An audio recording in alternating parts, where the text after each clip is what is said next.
In the ancient kingdom of checkered squares, where every citizen knew their place and every move could mean life or death, there lived a young pawn named Pip. Pip was the smallest pawn in the front row, always overlooked, always underestimated. But behind those bright green eyes burned a dream no one thought possible. King Magnus and Queen Aurora had ruled wisely for many years, but darkness was approaching their peaceful kingdom. The dark Bishop Mordecai had assembled an army of shadow pieces. His yellow eyes gleamed with ambition. He wanted the throne, and nothing would stand in his way. One by one, the kingdom's greatest warriors fell.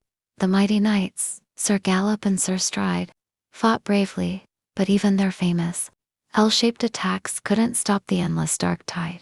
When no one else would step forward, young Pip raised his tiny fist. The other pawns gasped. A pawn challenging the dark bishop. It was unheard of, perhaps even foolish. Queen Aurora knelt before the brave little pawn and placed her own enchanted medallion around his neck. "Courage," she whispered, "is the only magic that matters." Pip began his journey across the board. Each square felt like a mile. Pawns could only move forward, never back, never sideways. There was no retreat, no second chances.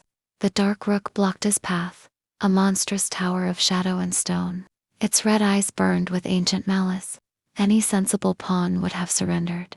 But Pip remembered what his grandmother always said: small doesn't mean weak, it means quick. He dodged and darted, too fast for the lumbering giant. And then, against all odds, Pip reached the final square. The dark bishop's yellow eyes went wide with horror.